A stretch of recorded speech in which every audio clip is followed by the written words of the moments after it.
Tips on how to stop your mascara from transferring and smudging. So today is day 3 of the makeup challenge where you ask your questions and I answer. You can ask them in this video or where this one is from, the comments. So the question is, I have an issue with my mascara always transferring even when I wear waterproof ones. I've tried so many different ones. Any suggestions?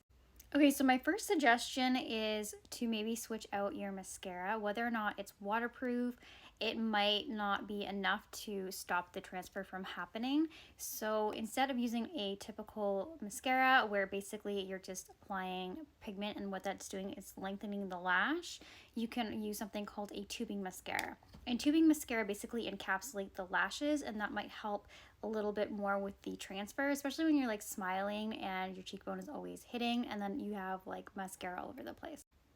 The next few are going to be on how I prevent regular mascara from transferring, so let's get into those tips. So the first step, you're going to either take a loose translucent or pressed powder, and what you're going to do is you're going to go ahead and set your lower lash line, and you're going to go right over any pencil that you've applied or any eyeshadow. The reason why we're going to do this is because it's going to set any makeup that might still be a little bit damp. That actually might activate any mascara that we apply on the lower lash line. I don't have any mascara on yet. I'm just going to go ahead and set all of my under eye area. Then what you're going to do is take that same powder and you're going to put it on top and all the way up. You want to make sure you're using a translucent powder or a very lightweight pressed powder. Now before you go in with your mascara, if you're using a regular mascara, what you're going to do is you're going to kind of just run the brush along the top of the tube and the tip, and you want to just kind of take off any excess. When you're applying your mascara, instead of looking straight ahead, you're going to want to hold the compact down, look down, so your eye is still open, and you want to start at the root and wiggle up.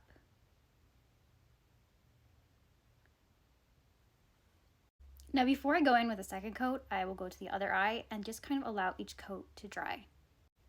So I've applied mascara just to the top lashes only, and I've let that dry.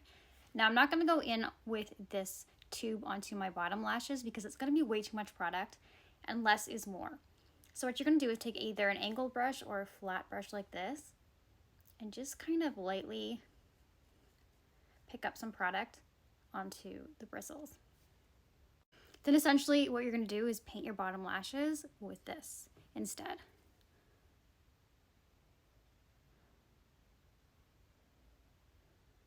And it's going to deliver less product, and I just kind of do it from like the mid shaft down. So go in with a dry spoolie or a Q-tip and you're just going to roll that underneath the lashes. Just kind of pick up any product that might still be a little bit wet. The very last step is to take a clean eyeshadow brush and some translucent powder. You can also use pressed, but for the bottom and the top, you're just going to put a little bit on your brush, that's probably way too much, and you're just going to apply this to the tips of your lashes on the lower and upper lash line. And I don't know why this works, but it kind of just helps. So just along the tips. All right, let me know if you're going to try any of these tips and if they do, how they work for you, and I'll see you guys in the next one. Bye.